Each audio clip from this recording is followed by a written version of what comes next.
പടി ചവിട്ടില്ല. നിന്റെ തണ്ട കുടിക്കുന്നതിന്റെ കാരണം ഞാനല്ല, നിന്റെ അളിയനാ SI തണ്ടിയാണ്. ചോദിച്ചു നോക്ക്. കാണുമ്പോ നിന്റെ അച്ഛൻ സല്യൂട്ട് ചെയ്തില്ലെങ്കിലേ ആ ചെറ്റക്ക് സഹിക്കില്ല.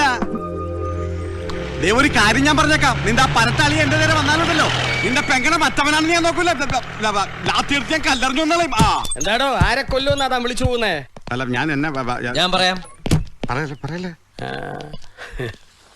ഏതോ ഒരു കൊടിച്ചിപ്പട്ടി കുറെ കാലമായി എന്റെ അച്ഛനെ ഉപദ്രവിക്കാൻ തുടങ്ങിയിട്ട്. ഇനി ആ കൊടിച്ചിപ്പട്ടിയെ കണ്ടാൽ തല്ലി കൊല്ലാന്ന് ഞങ്ങൾ പറയായിരുന്നു. കഴുത്തി ബെൽറ്റ് ഇട്ട പട്ടിയാണോ? അല്ല, അരയിൽ നല്ല വീതിയുള്ള ബെൽറ്റ് ഇട്ട പട്ടി. ഇത് എന്നെ ഉദ്ദേശാണ്, എന്നെ തന്നെ ഉദ്ദേശാണ്, എന്നെ മാത്രം ഉദ്ദേശാണ്. നമ്മള് തമ്മിൽ പ്രശ്നമൊന്നും വേണ്ട. നിങ്ങള് കുടുംബക്കാരല്ലേ? കുടുംബക്കാരൻ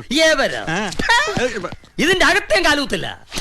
ഈ കള്ളന്മാരുടെ കൂടെ ഒരു കൊച്ചു കള്ളനുണ്ടല്ലോ, കൊച്ചുണ്ണി, അവനെ പൊക്കാനാണ് ഞാൻ വന്നത്. നാളെ കാവിലുത്സവല്ലേ, അതിനു മുമ്പ് അവന്മാരെയൊക്കെ പൊക്കി അകത്തിട്ടാലേ എനിക്ക് മനസ്സമാധാനമായിട്ട് പാപ്പിന് ശരി ചിലപ്പോ ബാല കാണാൻ കഴിയൂ. ജരാസന്ധ അകത്തേക്ക് കയറുന്നില്ലേ? ഓ, കൊറേ കാലം ഇതിനകത്ത് തന്നെ ആയിരുന്നല്ലോ. ഒന്ന് കേറിയേച്ചുമ്പോ എന്താ സ്വർണ്ണം ഇരിക്കുന്ന അവിടെ? ഇവളിപ്പോ അമ്മയുടെ മോളല്ലമ്മേ, ഒരു പോലീസുകാരന്റെ ഭാര്യ. ഇവിടെ കയറുന്നതിനേക്കാൾ അന്തസ് അവൾക്ക് ആ കള്ളന്റെ വീട്ടിൽ കയറുന്ന. അവിടെ നമ്മൾ എന്തെങ്കിലും അടിച്ചോണ്ട് പോവാലോ, അതിന് കേസും ഉണ്ടാവില്ല. പോരാ.